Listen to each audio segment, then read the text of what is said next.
yang banyak keluhannya itu adalah masalah nutrisi, muntah ya, kemudian udah capek karena nggak makan. Pada trimester 2 keluhan mual muntah itu pada masuk 5 bulan biasanya sudah berkurang, sudah nggak ada apa-apa. Tapi masih ada juga ibu-ibu yang masih mengeluh mual muntah sampai trimester 2-nya berakhir. Bahkan ada yang kadang-kadang sampai 3 semester mual muntah. Tapi tidak separah waktu mual muntah di trimester 1. Kenapa? Kemarin sudah belajar pengaruh hormon estrogen ya, progesteron, kemudian dipengaruhi juga hormon HCG, hormon koriogonadotropin ya.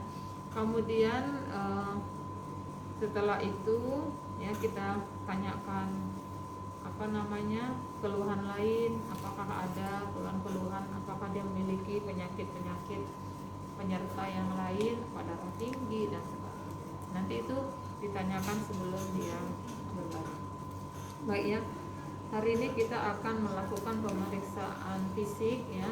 Pertama adalah teknik pemeriksaan fisik itu ada 4. Inspeksi, ingat ya, palpasi, perkusi, dan auskultasi. Pada ibu hamil kita lebih banyak menggunakan pemeriksaan fisiknya palpasi nanti, terutama di pemeriksaan kehamilan.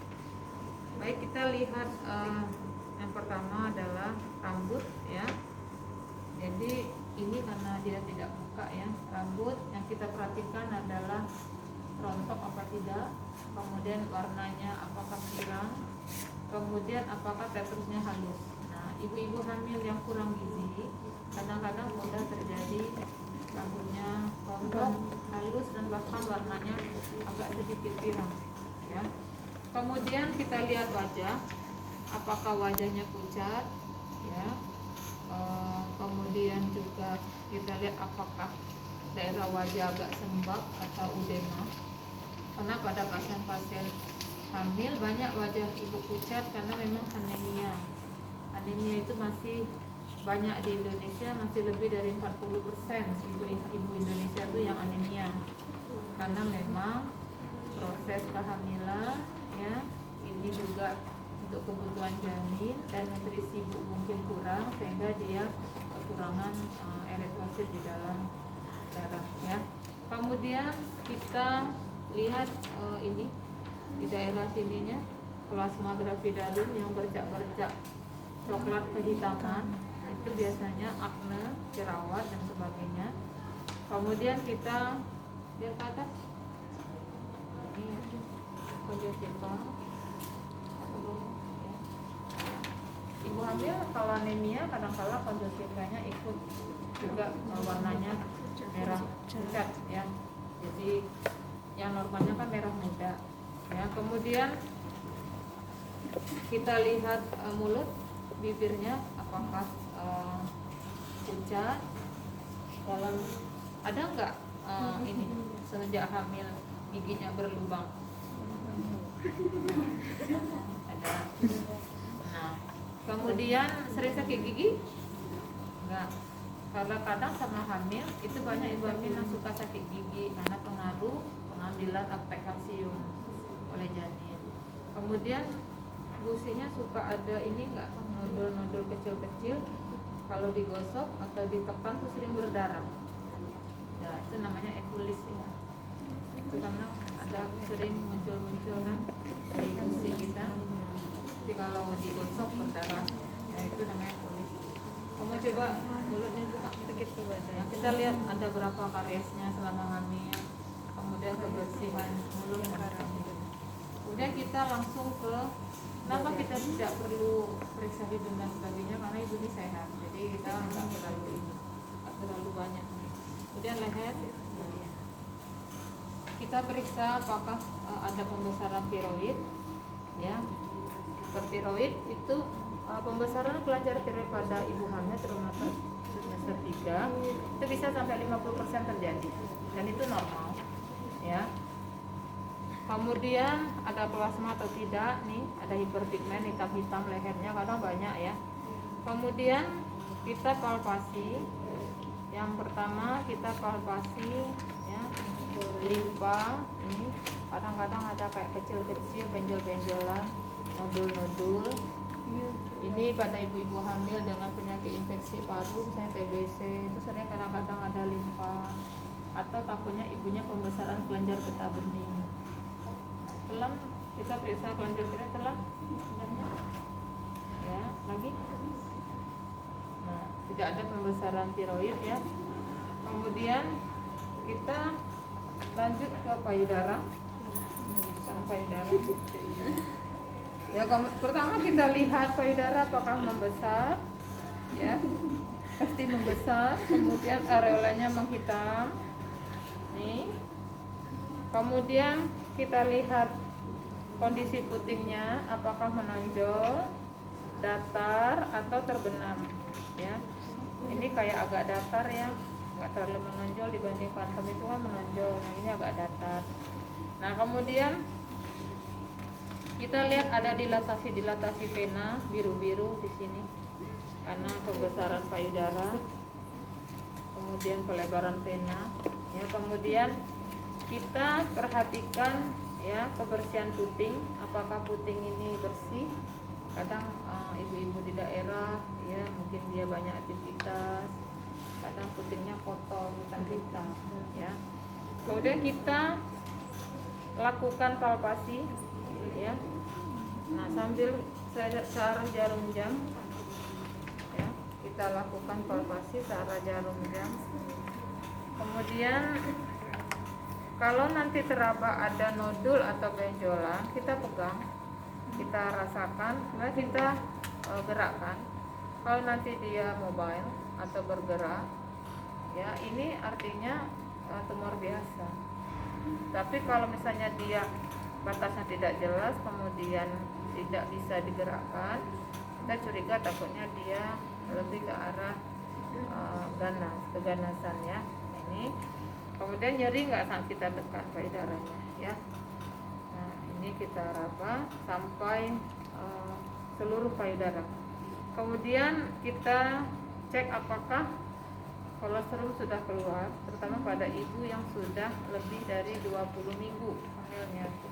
Pembentukan ASI atau cairan prakolostrum kadang-kadang sudah ada pada ibu-ibu di atas 20 minggu ya.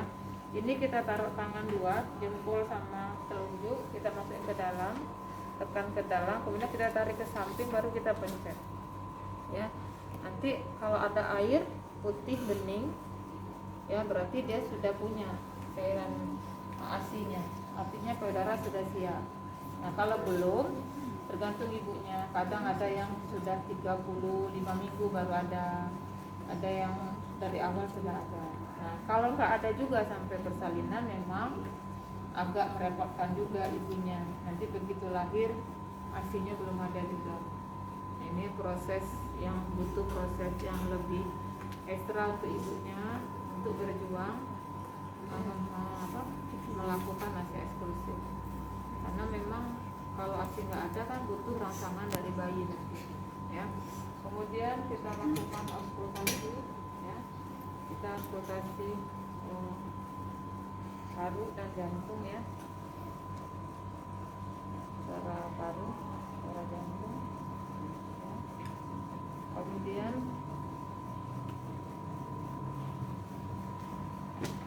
kenapa? Karena takutnya ada ibu-ibu yang detak jantungnya terlalu kuat, berdebar-debar, misalnya ibu-ibu dengan hipertiroid atau ibunya ada masalah dengan ibu-ibu hipertensi kehamilan, itu kadang-kadang suara jantungnya juga terlalu kuat, kadang malah suara jantungnya ada suara jantung tambahan.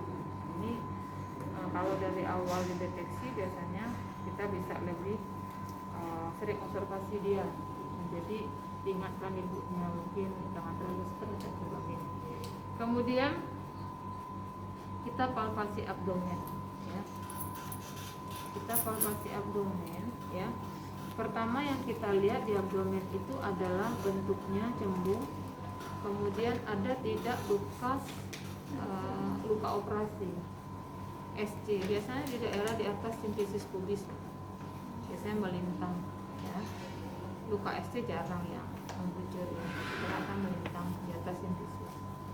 Kenapa? Karena ibu yang sudah riwayat SC itu cenderung akan SC di persalinan berikutnya. Karena kalau persalinannya dinormalkan kadang-kadang ibunya memang tidak bisa, kadang jahitannya berisiko lepas lagi, dan dokter biasanya tidak mengambil resiko ya, sering dia dianjurkan untuk SC lagi apalagi kalau anaknya besar. Kemudian kita lihat ada nggak striae yang kayak stigmat gitu, yang putih-putih itu namanya striae alba. Kalau yang hitam namanya striae livida. Ada ibu-ibu kadang punyanya hitam-hitam perutnya kayak cakar-cakar hitam-hitam, livida ya.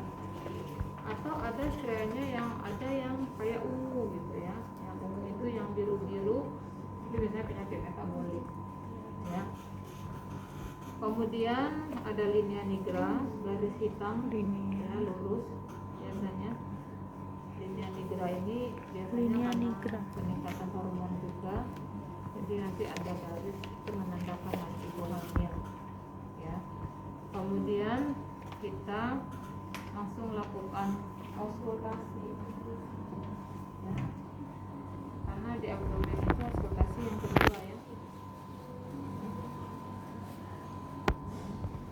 Ini kita lakukan di 4 kuadran ya.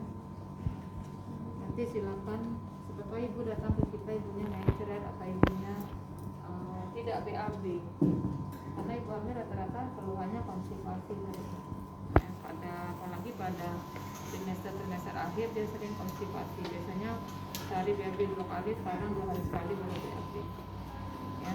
Kemudian baru kita lakukan palpasi, ditekuk kakinya ya. Kaki ditekuk, mungkin kita tahu dia mengeluh lambungnya nyeri, kita nanti periksa lambungnya belakangan, yang nyeri belakangan sakit ini ya, nanti diperiksa aja. Kalau ibunya lagi kembung, kadang-kadang perutnya kencang ya. Kemudian kita perkusi, ini nggak ada lampu, nggak ada ini, masih kenyang, nggak ada kosong ya itu. Nah kemudian kita ya, kalau pemeriksaan kehamilan sering kita lanjutkan ke Leopold, tapi nanti saya pisahkan aja Leopoldnya karena nanti di Leopold lebih lama. Kemudian kita lakukan pemeriksaan vagina ya. Pemeriksaan vagina ya, ibu dibuka ya. Ya, kakinya dibuka, kemudian kita lihat daerah vaginanya, apakah vagina ini bersih, kemudian apakah ada kebiruan atau ada lesi, lecet karena gatal di garu-garu. Kemudian apakah ibu mengeluh ada gatal ya. Kita ingat waktu hamil itu terjadi peningkatan mukosa serviks, jadi lendir lebih banyak dan bahkan lebih kental. Nah pada ibu-ibu hamil itu sering mengalami keputihan karena lendir yang banyak, kemudian diiringi dengan kebersihan diri yang kurang, ganti celana dalamnya jarang, atau mungkin air, sumber air yang kotor. Nah itu sering sekali keputihan ya. Kemudian kita lihat nanti lendir yang keluar, apakah warnanya masih putih. Kalau kita kan bening ya, bening keputihan, bening tapi paling kalau putih juga putihnya nggak kental, yang nggak seperti orang keputihan. Nah ibu ini yang kita nggak mau itu warnanya kekuningan, kuning ataupun kehijauan. Jadi kalau sudah hijau itu udah luar biasa baunya ya. Kemudian baunya, misalnya kalau ibu keputihan kita buka vagina aja, kita mau periksa aja udah bau. Beda kalau kita kan asamnya asam begitu, kalau dia anjir bau. Jadi dari dia buka celana aja biasanya biasanya ibunya keluar albus atau keputihan.